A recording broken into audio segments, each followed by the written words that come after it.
Yep, there it goes. Ha ha ha ha. I have my handy dandy iPod up so I can actually see comments. And I don't have to be on the same page. Hello, everybody. Hope you're having a happy Friday. Let me know that you can hear me and everything. Awesome. Hi, Anna. Happy Friday to you. I love how you're advancing so far in the course, because Anna hopped on the course last week. At least I think it was last week when we were still having the sale. So, yay! I love the work that you've been doing. I love seeing your posts and seeing you grow already from it. It's so exciting. Oh. Yeah. Today we're talking about texture, which I know this seems like really freaking minute, but when you think about it, it means so much in everyday life and in tarot, especially when you can visibly see texture. And hello to everybody who's new, because we're getting more and more people into the group. I'm Rachel Arazo. I run Tarot and Tea. I have the Tarot and Tea Etsy shop. I've got the YouTube, and I'm owner of Modron Lotus Garden, where it's tarot readings, and I'm an intuitive tarot teacher. And I run a course on here, and I have all kinds of wonderful things. I'm actually creating some more stuff that'll be released by March at the latest. So yeah, and we do lots of challenges and all kinds of stuff in here. Which, speaking of that, if you haven't signed up for the Costume Your Cards challenge this month on the 31st, do it. And the reason why is, unlike the challenge and the series that are still in this group, and if you still want to be a part of it and go through the replays, you can enter those at any time. We have links to those in the pin post. But for workshops, those are exclusive to the people who sign up, and then exclusive to the people that are in the Start Reading Tarot Intuitively course. So if you don't sign up to the list, even if you can't be there physically live, make sure you sign up, because you get the replay, you get the workbook, because then that Sunday after the workshop, I'm taking it down. And then it goes into the course, and you either have to buy the course or you have to buy the workshop by itself. So make sure to take advantage of it. I will go ahead and pop the link for it. And to all the lovely people who just showed up into the course, you're going to get it anyway if you don't sign up. It'll be there right after it's done. So that's the bonus about being in the course. You get everything. So this is going along with the challenge today. We're talking about texture, because texture in clothing is super duper important. Because if you think about it, you yourself personally prefer certain textures, right? Like, I know I am all about soft and fluffy things. So my comforter is soft and fluffy. This shirt is soft as I don't know what. If I am wearing something rough, I'm not comfortable. It changes my body. And when I was doing shows, depending on the fabric and the cut, that would determine how my character was. And how it was about. So for example, I was a lawyer in a drunk driving show, and she wore pinstripes, and not only did I feel fabulous in those pinstripes, but it made me stand a certain way, especially because the coat was a little small, so it constantly made me, like, have my arms together in the front, like, all business. So if you think about the textures that you wear every day, the types of fabric you wear, that's going to determine how you present yourself. And people do have allergies to fabrics that'll cause more BO, or it'll cause itchiness. We think of very, very itchy wool sweaters. No one's comfortable in them. That's going to change their attitude while they're in that sweater, because they're uncomfortable. And tarot is very similar. Depending on what the person is wearing and the style of cut, that's going to determine how comfortable they are in that situation. And it gives a little bit more insight into their character. Everybody follow me so far? Give me a thumbs up or a heart or something. Let me know that you're with me so far.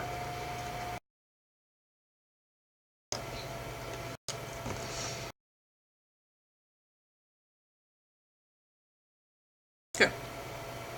I'll assume. Okay, everybody's with me. Interrupt me if I'm being a little too technical here and you don't understand what I'm saying. So, we have heard of color. Well, color we'll be getting to later. Let me scroll back up. The color of the garment you wear and your accessories can portray a lot about you. Like today, I'm very in a eclectic mood. So I have my eclectic earrings on. And the texture of these, they actually have holes through them. And you can tell that they've been laced, and the beading is here. So, because they're bigger, they're going to bounce against my neck, and I'm always going to know they're there. And same with my shoulders. Okay? I'm going to be comfortable in this shirt, and I'm going to be very relaxed in this shirt.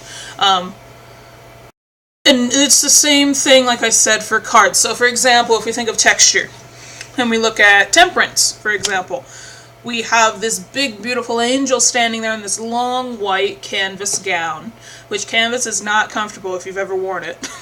Like, for those who haven't worn canvas, I'm trying to describe it. It's very stiff. It has no give. It doesn't flow very well. So you usually see straight cuts. If you bend it in any way, it's not going to be very good. It doesn't dye well. It can be very hard to deal with, but you mostly use it because it's cheap to make. So we have this angel in this canvas gown that is all straight down. Okay? And then they have these big red and black wings. We're talking about Rider-Waite-Smith here. So not only are we going from seeing no visible texture on the front of the outfit that the angel is wearing, but we have all these feathers all over the wings. And you can visibly see it. That's why this week, when I asked you guys Monday to journal about how you feel about different textures, and if you'd rather feel an oil canvas and see that on a card and actually be able to feel the bumps in the texture there, if you'd prefer that or digital, this is why. Because for the Rider-Waite-Smith, Pamela Coleman Smith shows the texture just with the details, and good artists can do that. But some make it so flat that it's like, if this was on paper, you could feel all the grooves and it might be a little real for you. But that contrast of not only the color, but also that visible texture that you see on Temperance, it shows that there's two different tones that need to be balanced. You have the smooth and then you have the rough. And even though feathers aren't very rough, they look it when you actually look at the angel for Temperance. Okay, so if we take it some more, depending on your skin, that can influence any kind of reading, especially tarot and palmistry. Okay, and this isn't really a palmistry group, but that is one of the first things that I notice whenever I do a palm reading. How coarse is this person's hand? If I were to touch it, would I feel all the calluses and the grooves?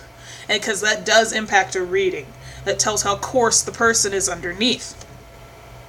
So I'm bringing this up because of the star. If you look at the star, the woman is very smooth. She has no bumps. Even though she has no clothes on, she herself is smooth and she's not dirty. She's been sitting by that river for frickin' ever, cleaning herself off because she just jumped from the tower, remember? So there's a difference between that kind of healing and Temperance. You're more vulnerable as the star. You've laid everything bare because she's literally bare. Even if you get a little bit sexual with it and you look at her anatomy, it's all very pristine. Like, there's no bumps on her areolas or any of that. There's a texture thing there. She's all very smooth. She hasn't experienced anything. She's probably not a mother. It's probably just how her body is. And her stomach doesn't quite give that much. There's no softness as they usually put in books in her stomach when a woman's been pregnant. She's literally just as she is. Even her hair doesn't have that much texture. It's just straight. So it's very interesting to notice, whereas Temperance You could tell he's got some coarse hands. The angel does. He's got coarse feathers. He's probably got some coarse hands. The way he's handling the jugs, you can tell that they've been worked and that he's done this a million times. It's very... There's a distinct difference. And when you notice those tiny, tiny little details that seem like they don't mean anything, you really not only get a sense of life for this character, but you also add more things about the person you're reading for. Okay? So, we talked about last week, well, I mentioned a little bit how when you look at a character in their color, the more embroidered their fabric is, the more money they have. Because these women, during the Renaissance, between 1100 to 1500, they didn't have that much time on their hands. If they were poorer and, farmhands or merchants, they wouldn't have as much time because they're busy working for their husbands. And they're busy making sure the family is put together. But if you see a knight with an embroidered scarf on or a satchel or something, his girlfriend is rich enough to have sat down and made that. She doesn't have that many responsibilities. It's very much the time that is put into it. Okay, so, and if you think about also around that time period, as trade started happening throughout Europe from the Silk Road and more fabric was coming in, more than just canvas and muslin, which that's another, it's a little softer than canvas, but not very. It's more, it's easily dyed, but this would be something for like upper middle class to be wearing, which is muslin. Textures started turning into velvet and silk because we started getting silkworms along the road. We started being able to process our stuff better. And there were some major developments specifically through 1300 to 1400 when it came to clothing. Because, and I mention this because this is the time period that was drawn for the Rider-Waite-Smith. So, first of all, we got buttons. Buttons were a ridiculous invention. Before that, it was literally ties. Like, in order to close something, you would tie a bow, and you would tie it tight. We just got buttons. You don't have to tie things on you anymore. You can have a fashionable jacket. That is ridiculous. And specifically how the Rider-Waite is drawn, it's a little bit before buttons, but you can look at some people and you're like, okay, he's probably got buttons on him. And we'll go through a couple cards, that way you can see. But not only that, not everybody was wearing religious symbols all the time, which is why only some select characters in Rider-Waite-Smith were. We started getting bells. People would wear chimes on them just to announce their presence for, decoration. People started accessorizing more. We started getting into how, if you think of Shakespeare and someone looking for that time period, whoops, my cards fell, no, I'll take care of you in a minute. If you get into Shakespeare and you think of how they looked, they had buttons and they had pourpoints, which are those, you think of the big puffy sleeves. That's a pourpoint.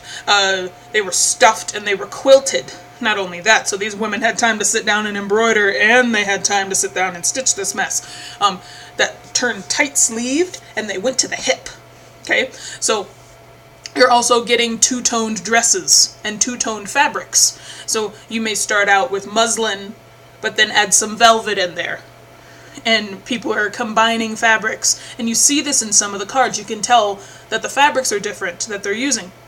You are getting some, it's called a Hoppenland pronunciation, where it's this coat that's long, it goes almost all the way to the ground, and it's lined with fur.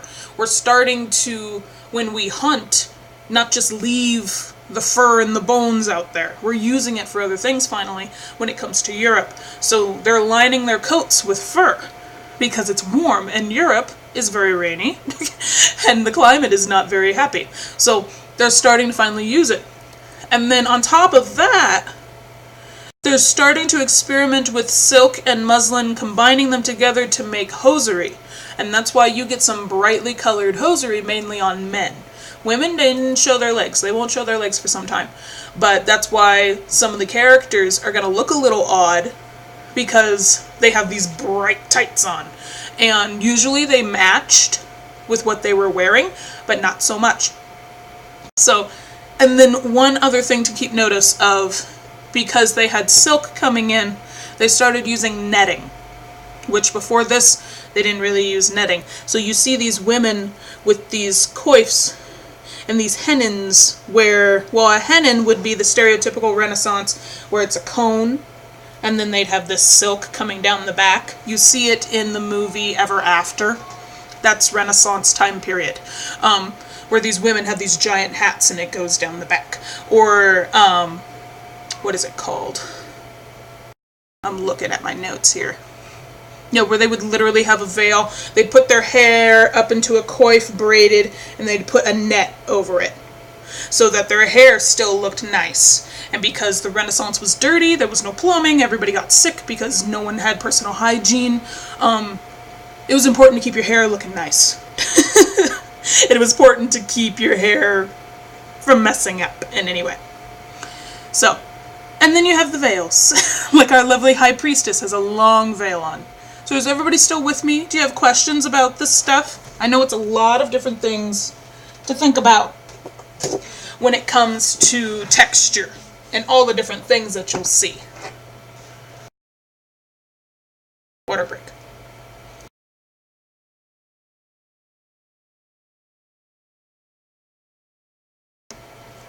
Okay. No questions so far. That's okay. So, let's go through some cards. Okay? And we'll pick apart the different textures that we see here.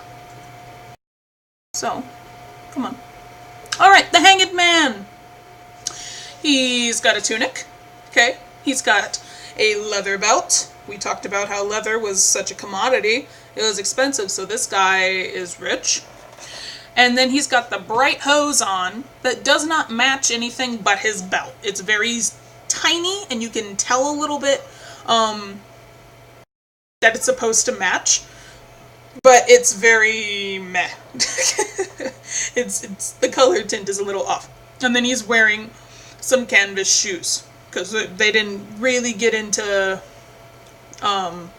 being cobblers at this point.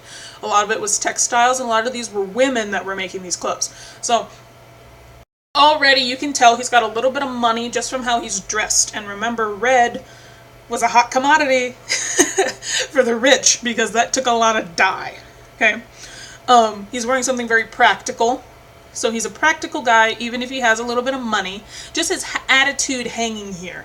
He's enlightened. He's not worried about it, because someone's going to come along, look at his clothes, see how rich he is, and be like, ooh, that's a really nice shirt. I need to let him down before that gets dirty. Okay? And then probably something that also came from the East here, while I think about it, that would probably be better for next week when we get into color more, is his shirt is probably stained with indigo. I saw a video yesterday going over indigo, and just how it helped keep bacteria out, and how it was a hot commodity back then, especially during the silk trade.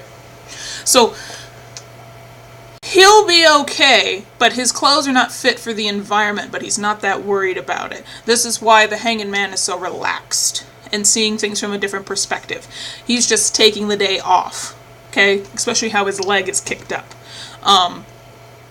Because from the way the rope looks tied, he could have easily slipped his foot out. But it caught on to the ankle, and now he can't go anywhere. Someone else would have put him up there. Okay? But he's not bruised and battered or anything like that, so he wasn't beat up. So for some reason, he chose to hang here. And it makes it very interesting when we look at the texture of his clothes. It's all smooth on the bottom and rough on the top, so it's like we're coming through rough patches, we're going through rough things, and then things will smooth out, and then we'll be able to climb up and unpull ourselves, you know? Let's see. Next one. The Page of Swords. Okay, this is an example of someone using their colors wisely. Because he has a matching yellow shirt and he's got the matching pants. He's got the shirt that I talked about, the purpoint, because it billows out and then it gets tight around the wrist. Because you still need to be able to do things when you're rich. He's got these bright red leather boots. He's wearing 3 layers. First of all, so he's going to be a little bit bulky. He's got a white shirt, he's got the yellow shirt underneath, and then he's covered with a brown purpoint. And he's got a black belt that's hanging low on his waist. Okay? His hair is curly, it's flying in the wind, but it's maintained because it's pulled back. Okay? Because men during this time period loved their long hair. It wasn't until the 1900s that men started cutting their hair. I'm paying attention to like the length and everything. He's got braiding along the side of his boots, so that's some extra texture. Think about it this way. If your clothes were straight and didn't have any patterns on them or anything, they were boring, and in turn you were a boring person. He is a very interesting person because he has different things going on here. His shirt is billowy, his boots have a little bit of embroidering on them, and his shirt, you can tell, is of a different kind of fabric than the white undershirt. Okay? So to me, not only just because he's a Page of Swords, which puts him in the court cards, he's a part of the court, but that also means that otherwise he would have just been a part of a richer family. You could tell that he's in the upper numbers of the cards because as the card numbers go up, the richer the person tends to look, you know?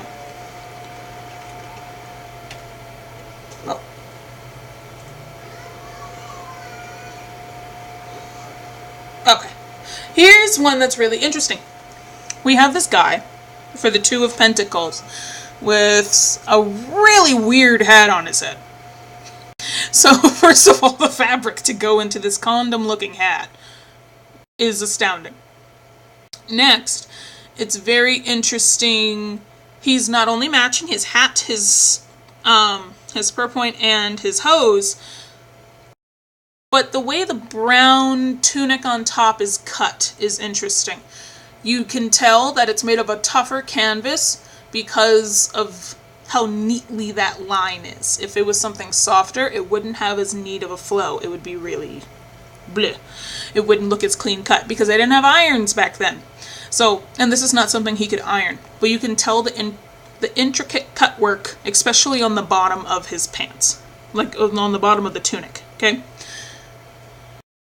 But it's also interesting because that belt is fraying a little bit. If you look on the very end of that belt, it's fraying some. So he would be like a merchant's son, and he's learning to balance his responsibilities. And I also say merchant because in the background, there's a ship back there that's red and yellow. It matches his clothes. Merchants tended to match their property with colors and fabrics, so people knew it was theirs. So they were probably made of a similar fabric, only those sails were probably dyed and they were canvas. And not, you know, something lighter. Because that shirt looks a little bit velvety, because it's got different hues into it. But this is a little bit more interesting. You know, you get a little bit more of a story out of him and tell of the person how he is based on the difference in texture here, on visible texture. Hello, Missy!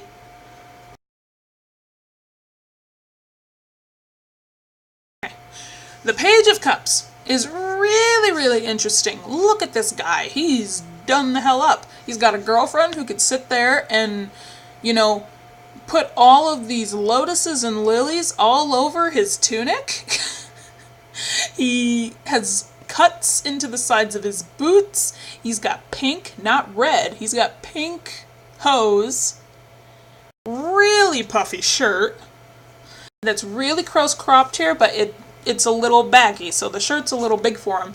It's like the Knight of Cups is his big brother, and he borrowed that shirt without telling him. Because it's a little too big. And then the hemming is red all around. That hat. Just look at that. it would be of canvas for the base of the hat in order to keep the structure because it's a stiffer fabric. But then you have all this silk pouring out of it that wraps around. That's so funky. This hat is... it's so ridiculous. And it's very...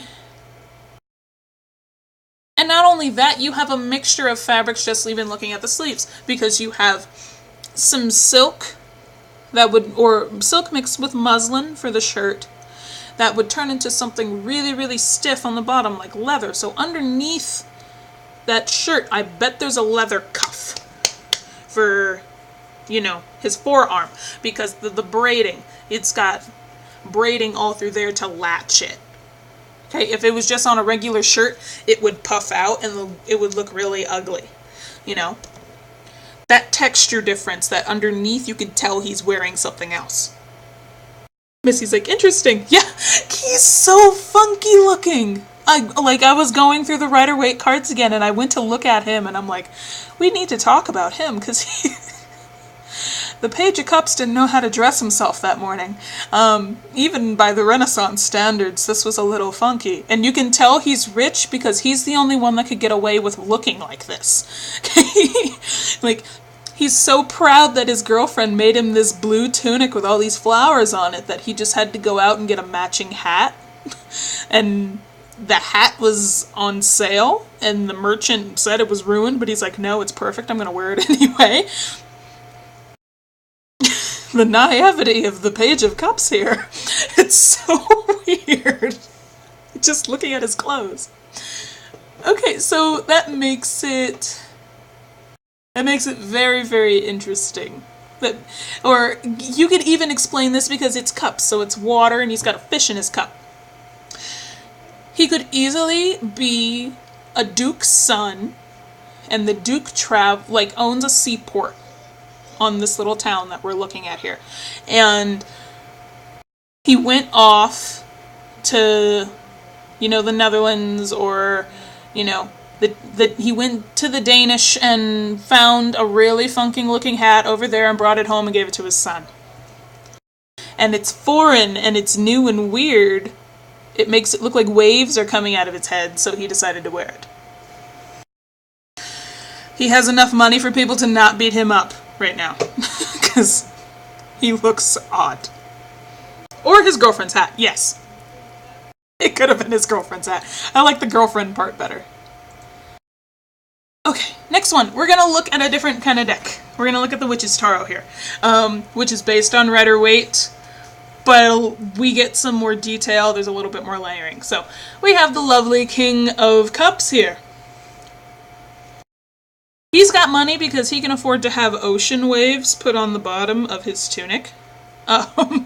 He's got buttons. Buttons on underneath his hips. Underneath that belt holding his hips.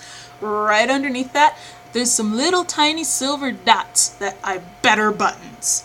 He's got money because he can have buttons on his stuff because buttons were new. He's got chain across his chest. Here's that mixture of fabric and color that I was just talking about, how they had started experimenting with doing velvet and canvas or silk and muslin. You can clearly see that here from that cut right down the middle of his shirt. He's got some dark indigo here, and then he's got some white on the side. And all of it is close cropped on his arms. He's got no time for the poofs. Okay. It's also very interesting. He's got a brooch right there with this long purple robe. Okay. So even if he wasn't a king, even if he wasn't sitting on a throne on the side of the sea,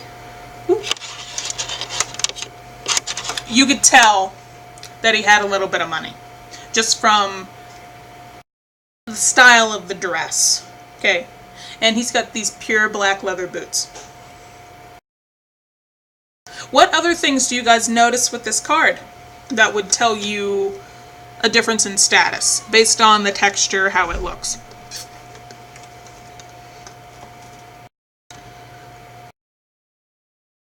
Because there's lots of things here, and there's no wrong answers, by the way.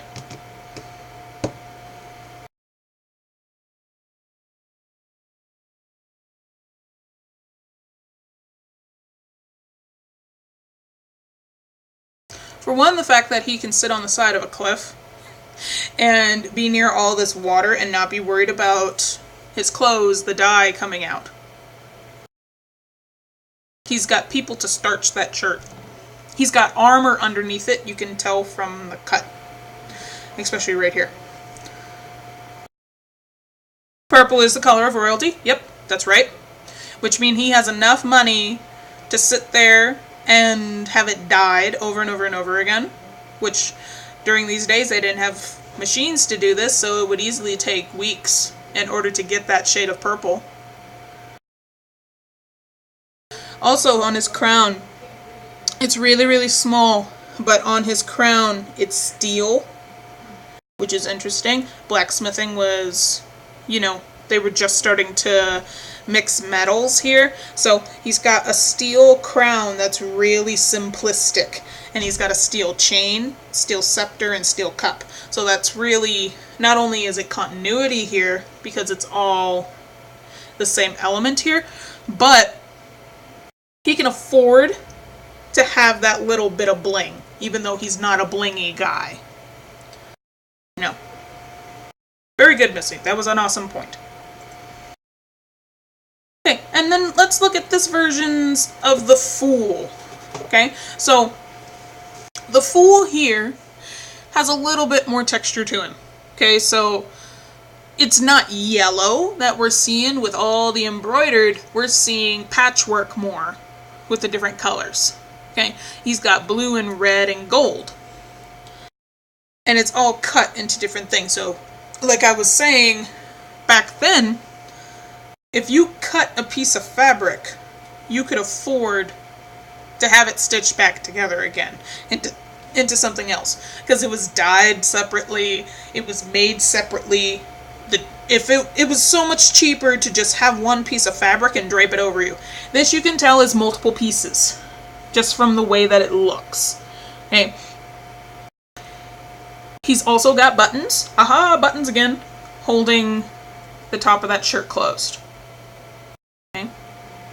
He's got a leather satchel. He's got a red and gold feather, so it was dyed, or it came from a very exotic bird that has a very fine texture that he put onto a hard leather hat. Okay. He's got boots that go all the way up underneath his knees that are of multiple layers on that boot. And instead of a wolf here, we just have a very fluffy puppy. So, just the texture of the dog, we can tell he's got a little bit of money, because he should not be bringing a fluffy puppy with him on a journey. He should be bringing something a little bit more substantial that can maybe kill some food for him. This puppy's not going to do anything for him. Why do you think, looking at him, underneath, well, on top of his left knee, the foreground knee, there's a red patch there? Why do you think the artist chose to put that there? It's really little, but why do you think he chose to put that there?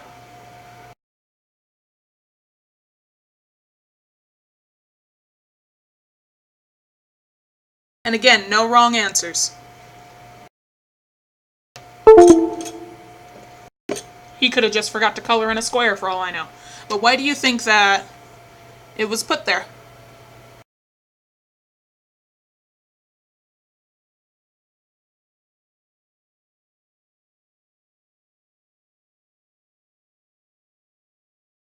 I personally feel it was put on the pants in that specific section because you can tell it's from the same kind of fabric that was used to dye that red.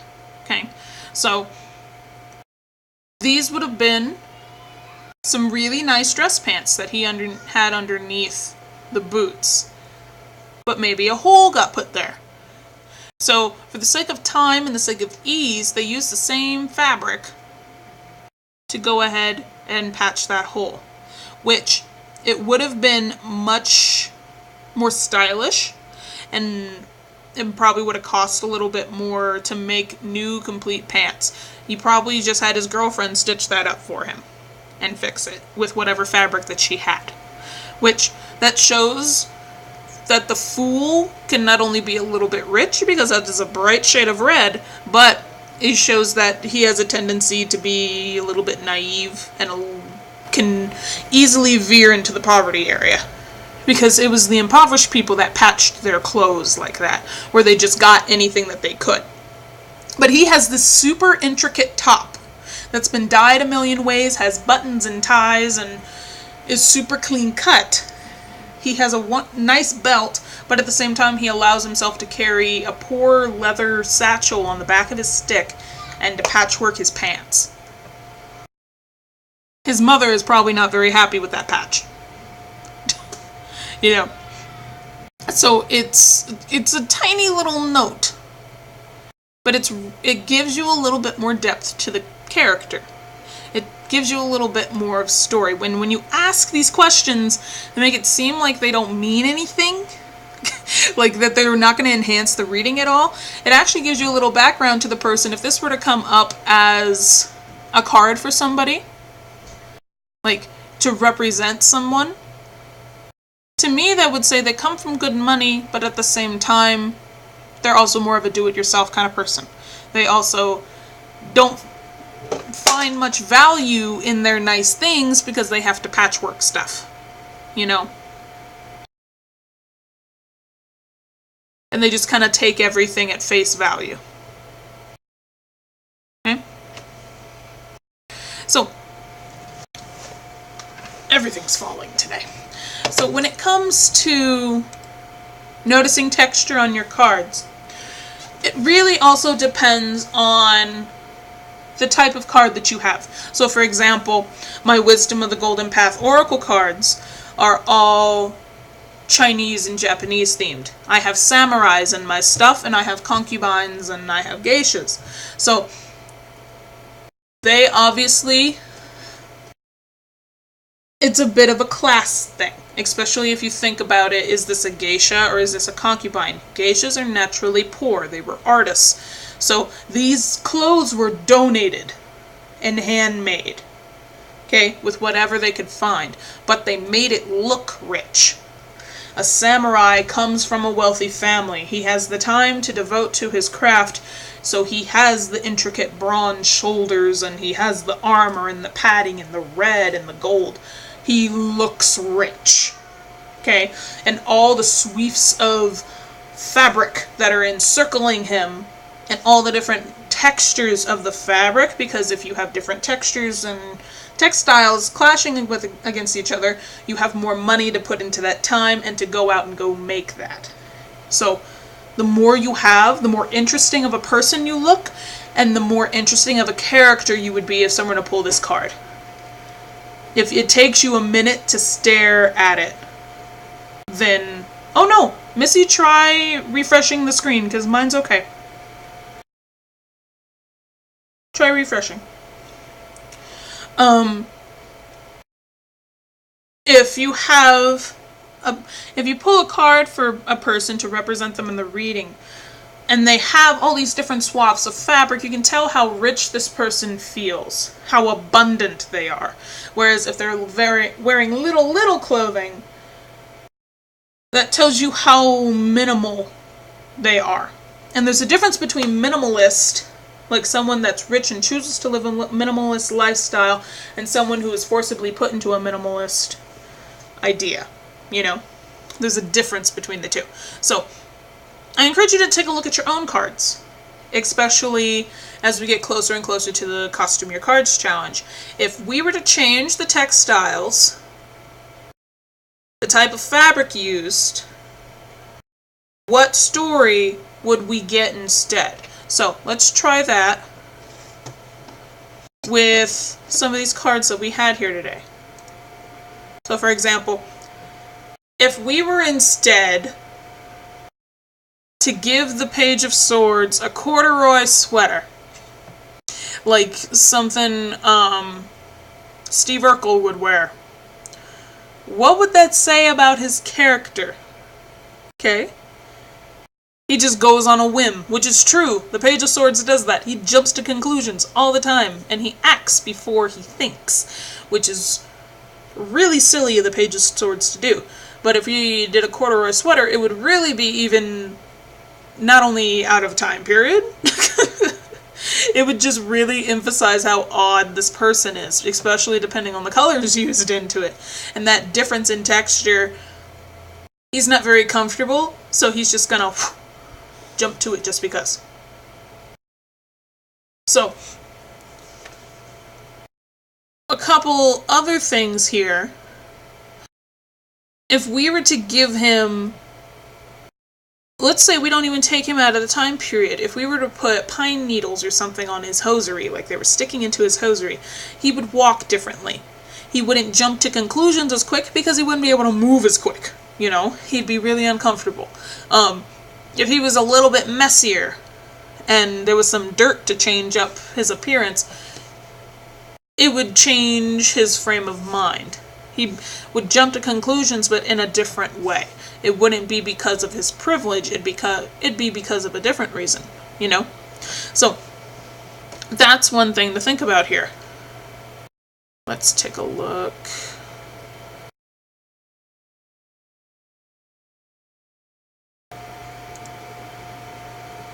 Let's try this. With the Two of Pentacles. So if we were to take away all the intricate cutting on this, okay, and it was just plain, you would probably think a little bit less of him. I wouldn't think of him as someone a little bit more upper class to have all the cuts in anymore. You know, I would think of him more like a little bit lower class. Or maybe it would be a little bit more upper because then he has no need to show off.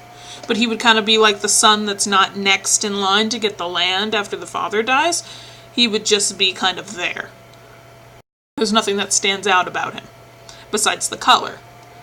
Now, if we were to put him all in silk, he would be opulent. He would pop like I don't know what. And he would draw more attention. And it would be much, much more interesting to look at, you know? So, those are just a couple more, you know, examples there. So, take a look at your cards and see if the texture changed. If what was available in the photo, so for example, the Dreams of Gaia, Queen of Pentacles, has nothing but leaves and flowers and all this kind of stuff in her hair. If we were to take all of that away, what would happen?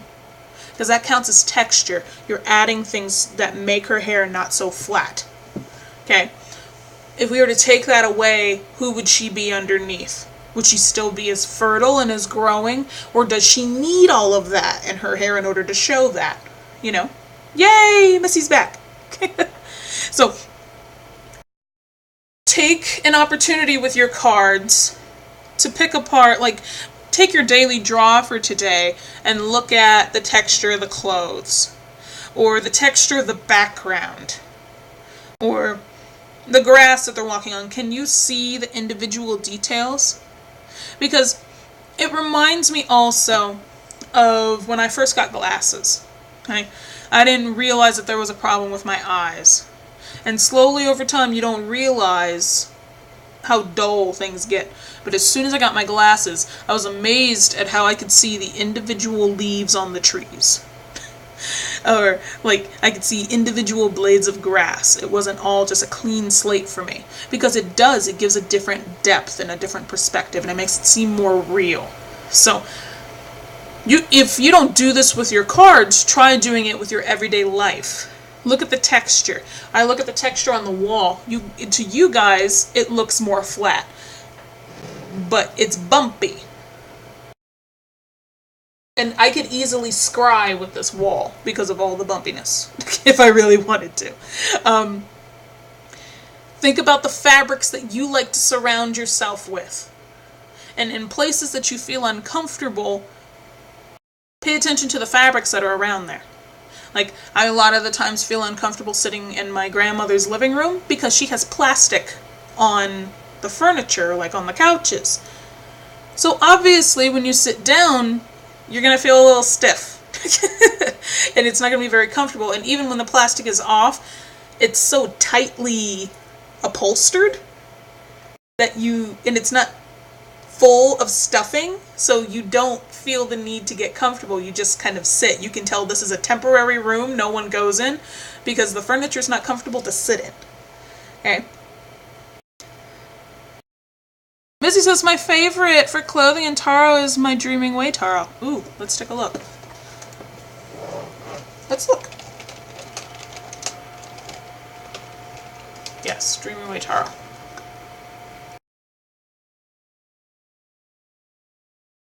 Awesome suggestion. Let's take a look.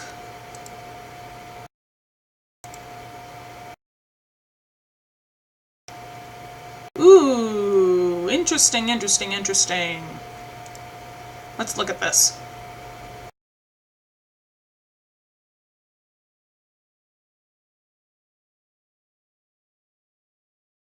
Okay, so I'm looking at the Page of Cups. And how her dress seems to be dyed. Like, let me move this so I can see. So I can show you guys the picture here. Screen capture.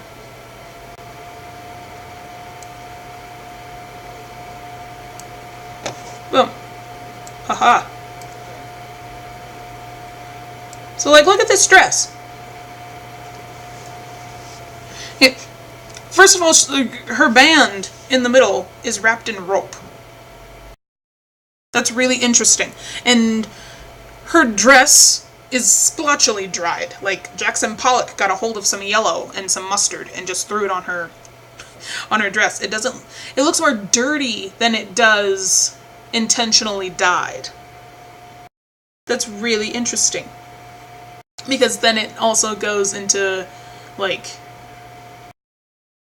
the cut itself. Like, you can tell that's a very stiff fabric, so she's going to stand in a certain way. That rope would be there to purposely keep her back straight. This is not a time period for corsets. This would be the beginning of bras. But still, that key to having a thin waist is there, so she's forcing herself to be that voluptuous person, because it was and this is just me spitballing, I've never seen this deck. Because if you think about it throughout history, the wider your hips were, the more likely people would want to be with you, and the more voluptuous you were, the more likely people would be with you, because it shows you can sustain yourself after childbirth. It wasn't until about this time period, this looks very 40s, 30s, 40s for the cut, that it's that we started valuing skinny. But her dress poofs for a reason, and it's making it poof more because that rope is there. And it's giving her a little bit more curve. If that wasn't there, the dress would probably fall very straight. And it would be not as visually interesting to look at. It would make her seem rigid. But she's water, so she wants to be very curvy. And she'll do anything to adapt her environment to make her flowing. How do you see this card, Missy? Since you like this deck. Let me put back up here. How do you see this card?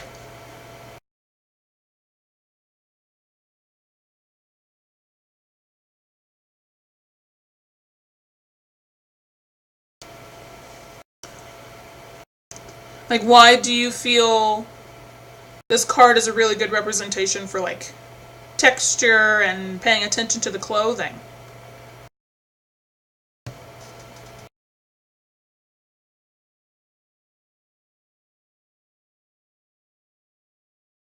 Because this is a really great find. And I would even say, just even looking at how she is, how young she actually looks, this would cut off about her knees for the dress length as well. She agrees with me. Cool.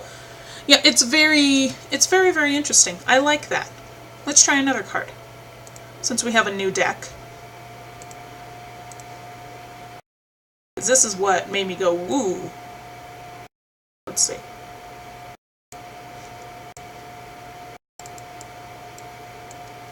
Boop.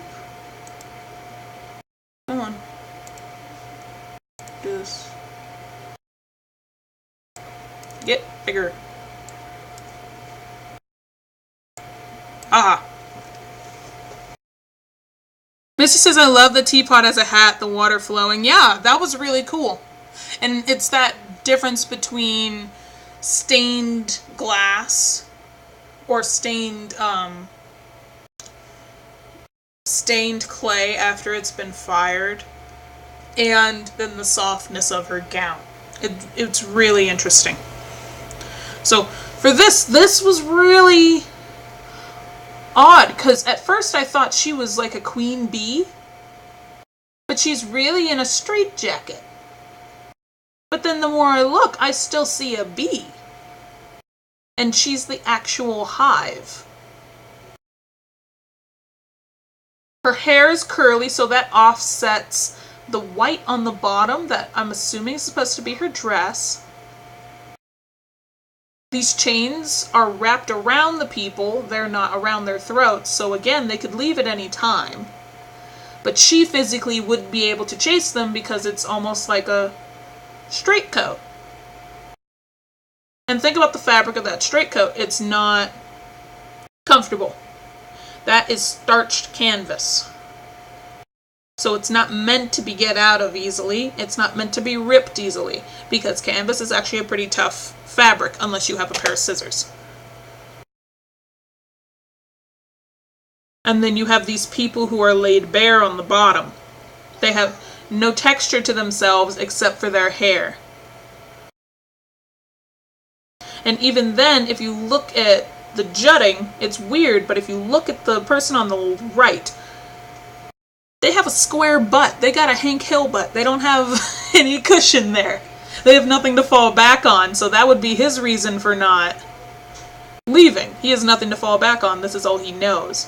Whereas the woman on the left has more to fall back on than the guy. This is very interesting. And the thing that throws people off when it comes to makeup, if we look at her face. So like if we emphasize this a little more. I can't go bigger. So if we look at her face, that red, it throws off the texture of her face. Because it's generally smooth, and then you see splotchy. It's super funky. So it tells you automatically there's something off with this woman because she can't blend her blush into her cheeks. And her lipstick is way too dark for her face. She needs something lighter. And that's just looking at makeup as a texture. And then the bat wings are interesting because they kind of reflect. Like there's a reflection of like the two people in front of her.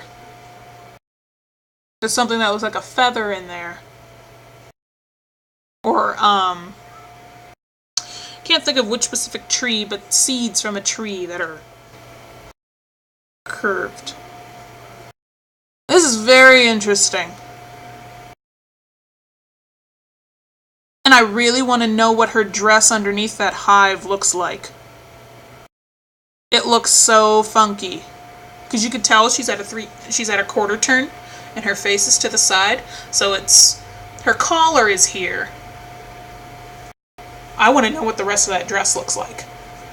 Because that would probably say even more what her actual personality. Because it's all fluffy and then it's strict, but not strict enough to let her not use her forearms.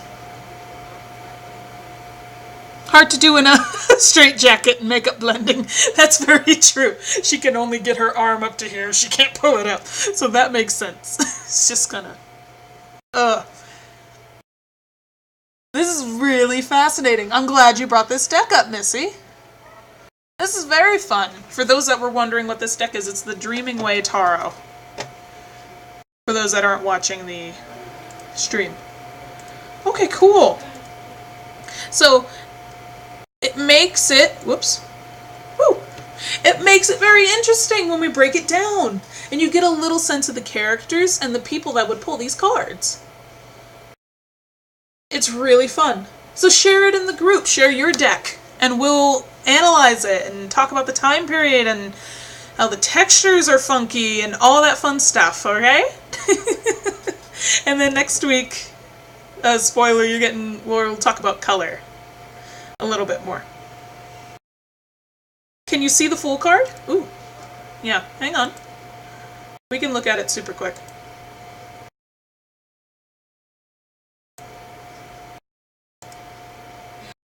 Let's look at the Fool.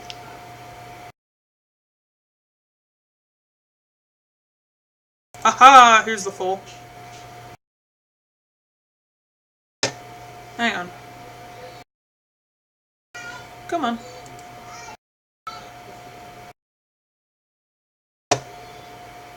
Add screen capture. I see why you wanted me to see it.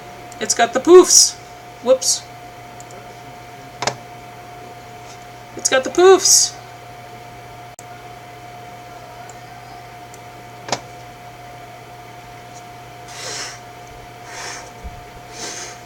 Lots of money to be able to have fabric that billows like that.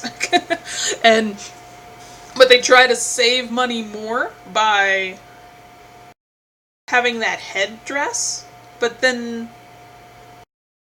there's an unnecessary cut. That's so funky.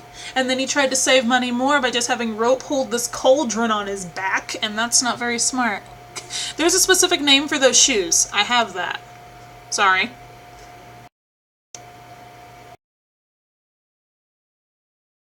Let me see. I have them. They're on here.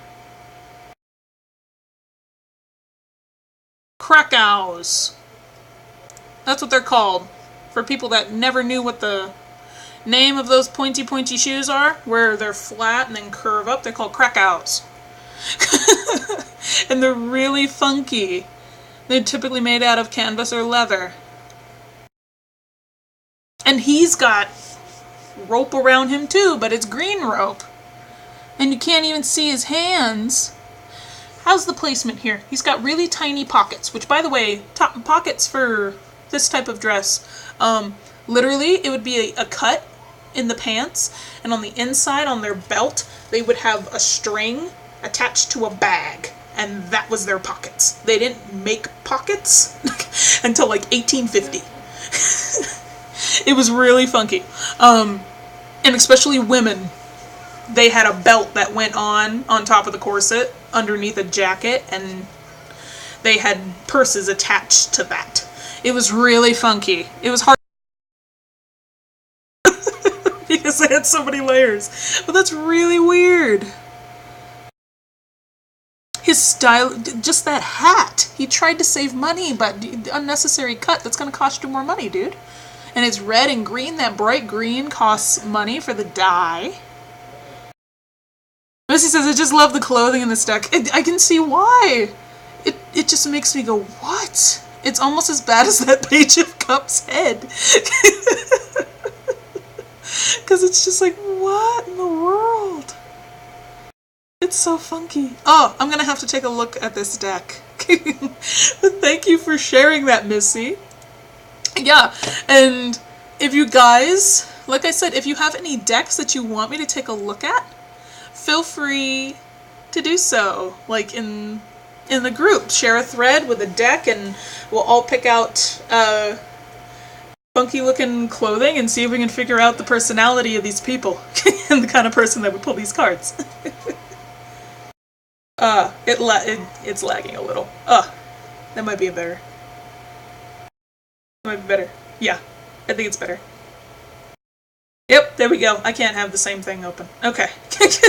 But I hope you guys have a fun day. I have doctor's appointment to get to, so we gotta end it here. But I hope you guys have an awesome day. I'll send out the replay for people who weren't here. Happy Friday. Sign up. Sign up for the workshop, otherwise you won't get it. It's 100% free as long as you sign up, even if you can't physically be there. Okay? So, I hope everybody has a wonderful, fantabulous day, and I will see you guys in the Facebook group. Bye!